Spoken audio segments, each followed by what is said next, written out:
La crisis que vive Ecuador ha generado pronunciamientos y también un debate al interior de Colombia. Por su parte, el presidente Gustavo Petro, desde su cuenta de X, aseguró que en América la expansión de poderosas bandas internacionales tiene que ver con una política antidrogas equivocada y que entre más prohibición, más rentabilidad de lo ilícito y más poder mortífero de las bandas. En otro mensaje, el primer mandatario aseguró que más seguridad es más Estado, menos Estado es más inseguridad y que la destrucción del Estado por la política neoliberal ha construido el mundo de la barbarie y la fuerza bruta. Para Rodrigo Pombo, abogado defensor de derechos humanos, aseguró que Colombia está regresando a los tiempos donde no hay voluntad política para enfrentar con decisión las estructuras criminales y terroristas. Lo que está pasando en Ecuador es un reflejo de lo que nos puede volver a pasar a nosotros los colombianos si el gobierno nacional no toma una decisión política acertada en el manejo del orden público,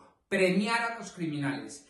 Y la cultura de negociar con los criminales es ya de por sí una política claudicativa, fracasada.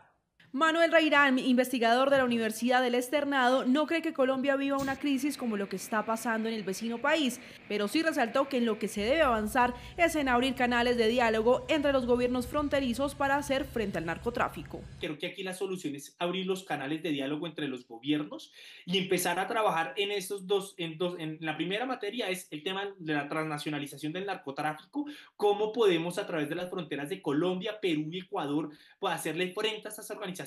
Y Andrés Macías, investigador de la Universidad del Externado, aseguró que es de vital importancia tener buenas negociaciones con los grupos armados para no repetir lo que se está viviendo en Ecuador. Lo sucedido en Ecuador es una muestra clara de lo que puede ocurrir luego de negociaciones mal concebidas con grupos criminales, que va de la mano con la crítica que hizo la Corte a la paz total del gobierno nacional. Por su parte, el presidente Gustavo Petro también ha asegurado que por parte del gobierno nacional está atento a todo el apoyo que solicite Ecuador. Mauro, tal vez eso que dice el doctor Macías en su análisis es uno de los puntos más delicados. Y yo le pregunto, la paz total, mal hecha, mal ejecutada, como viene pasando, porque no viene bien la paz total, ¿nos puede dejar al borde de una situación como la de Ecuador? ¿Sí o no? Yo creo que sí, yo creo que definitivamente sí, por una sencilla razón, porque la evidencia histórica de lo que sucedió en Ecuador así lo confirma. ¿A qué nos referimos a qué aspecto de la paz total nos estamos refiriendo en este momento?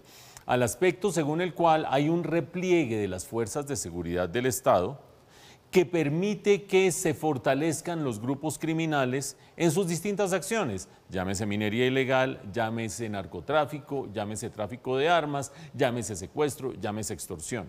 La lógica de la paz total es: no hago confrontación entre el Estado y los grupos armados, permito que esos grupos armados pues existan, se bajan los homicidios, se baja la violencia entre el Estado y esos grupos armados y todos relativamente tranquilos. Pero esos grupos armados siguen manteniendo negocios ilegales.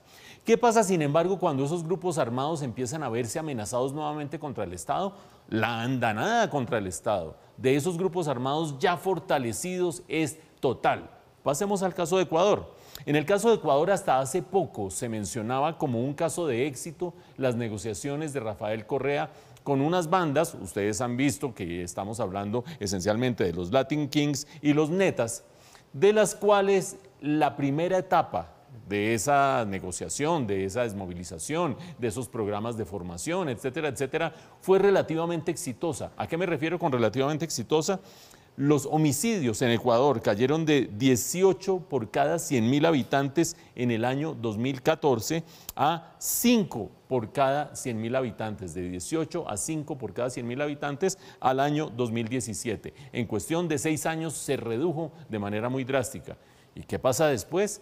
Que va creciendo y creciendo la delincuencia, la criminalidad. El Estado está replegado porque es parte de esas negociaciones y en medio de ese repliegue el narcotráfico empieza a alimentar la delincuencia desde las cárceles, la extorsión, los secuestros, los atentados contra el Estado, y esas cifras, quiero repetir, que bajaron de 18 a 5 por 100.000 habitantes en términos de homicidios, han subido a 46 por 100.000 habitantes, la cifra de mayor nivel de homicidios de toda la región. Por darles una idea, en Colombia estamos en 25, en Ecuador en 46. Si eso no es un retroceso desde el punto de vista de la seguridad, díganme ustedes qué es. Y todo arrancó con buenas intenciones, y todo arrancó con buenos resultados a los pocos años, pero en medio del proceso se fue erosionando el poder del Estado, el poder de las instituciones, lo que alguno metafóricamente denominaría garrote. En esto hay zanahoria, pero también hay garrote. Y si no hay manera de garantizar que se cumplen las leyes y que se cumple el imperio de la fuerza por parte del Estado, no hay camino para ninguna parte. El caso de Ecuador lo muestra. En Colombia, ¿por qué estamos hablando de esto? Pues porque la paz total tiene un componente básico de replegar la fuerza pública para que haya menos homicidios, pero paralelamente los grupos al margen de la ley se fortalecen y luchan entre ellos. Y digan ustedes que no se parecen los dos casos, sí se parecen con un elemento final, y es que el narcotráfico es un delito transnacional y las bandas de narcotráfico de Ecuador tienen relación con las de México y con las de Colombia. Háganme ustedes el favor, el cuadro que tenemos por delante.